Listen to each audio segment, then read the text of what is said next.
कक्षा 12 पाठ 4 सुमित्रा नंदन फल नौका विहार। शांत स्निग्ध ज्योत्स्ना उज्जवल आपलक अनंत नीरो भूतल सैखर सैया पर दुग्धवल तनवंगी गंगा ग्रीष्म विरल लेटी है शांत क्लांत निश्चल। सुमित्रा नंदन फल प्रकृति के सुकुमार कवि हैं। इन्होंने नौका भ्रमण कर रहे हैं और गंगा के बारे में वर्णन कर रहे हैं। शांत स्निग्ध ज्योत्स्ना उज्जवल, गंगा नदी शांत है, स्निग्ध और उज्जवल ज्योतिर्मय दिखाई दे रही है। आपलक अनंत नीरो भूतल, आपलक एकटक वह अपनी प्रिया पृथ्वी को देख अनंत रूप से देख रही है। सैकत सैया पर दुग्धवल तनवंगी गंगा ग्रीष्म विरल, गंगा सैकत सैया पर लेटी हुई है या सफेद सैया पर लेटी हुई। तापस बाला गंगा निर्मल सस मुख से दीप्त मृदु करतर, तपस्वी बाला के समान गंगा निर्मल है, सस मुख से दीप्त मृदु करतल चंद्रमा के मुख से मीठी मीठी करतलों के समान शोभायमान हो रही है। लहरें उर पर कोमल कुंतर, उनके हृदय पर लहरें बार बार आ जा रही हैं। गोरे अंगों पर सिहर सिहर लहराता तार तरल सुंदर, उनके गोरे अंगों पर सिहर सिहर कर या ठंडक ठंडक से लहरों की तार तरल सुंदर दिखाई दे रही है। चंचल अंचल सा नीलांबर, उनका चंचल या आंचल जो है नीली साड़ी के समान दिखाई दे रहा है। साड़ी की सिकुड़न सी जिस पर सच की रेशमी विभा से भर, उनकी साड़ी की सिकुड़न चंद्रमा के रेशमी ज्योति के समान दिखाई दे रही है। सिमटी है वर्तुल मृदुल लहर और उसी में मृदुल लहरें या कोमल लहरें सिमट गई हैं।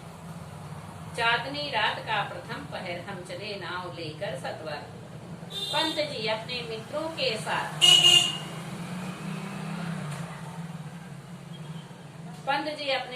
के साथ शाम का समय था और चांदनी रात थी।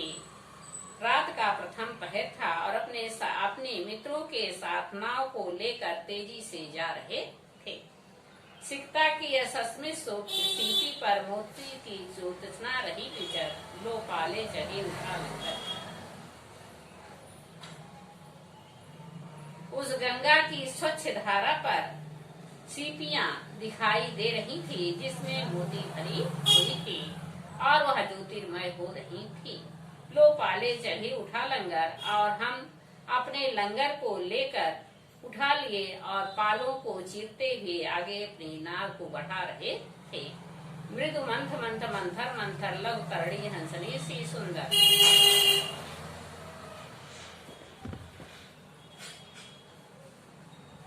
मीठी धीरे धीरे मंथर गति से हमारी छोटी नाव हंसनी के समान सुंदर लग रही थी। फिर रही खोल पालों के पर और वह नदियों की पालों के समान इधर उधर गंगा की जल को करती हुई जा रही थी। निश्चल जल के शुचि दर्पण पर बिंबित हो रजत कुलीन निर्भर, उस निश्चल जल पर स्वच्छ जल पर शुचि दर्पण पवित्र शीशे के समान दिखाई दे रहा था, बिंबित हो रजत कुलीन भर, और लगता था उस पर चांदनी रात में गंगा की धारा में परछाइयां दिखाई दे रही थी। दूल्हे ऊंचे लगते क्षण भर लगता था जैसे दो दो नदियां दिखाई दे रही हूँ छोटे छोटे नावों के समान।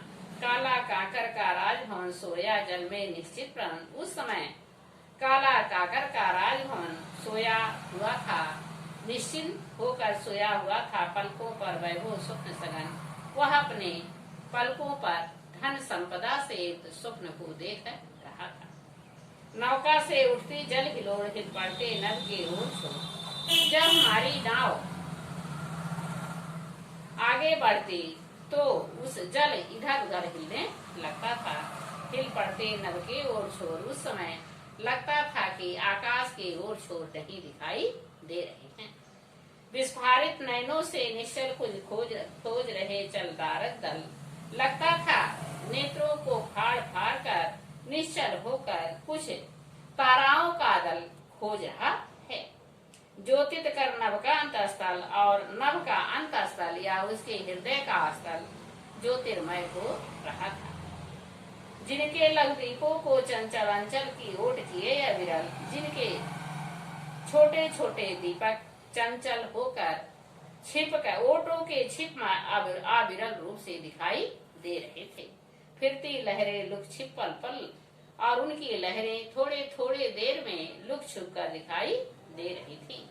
सामने शुक्र की छवि झलमल तैरती परी सी जल में कल, और सामने शुक्र का छवि जो है झलमलाते हुए पैरती झलमलाते हुए तैर रही थी। लगता था जैसे परी सी जल में कलमल, जैसे परियां इधर उधर उड़ती हुई दिखाई देती हैं। रुपहरे कांचों में हो वो जल, रुपहरे सुंदर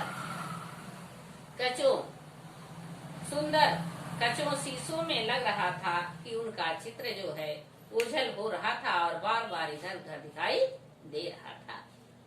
प्रस्तुत दोहे में सुंदर नौका विहार का वर्णन किया गया है।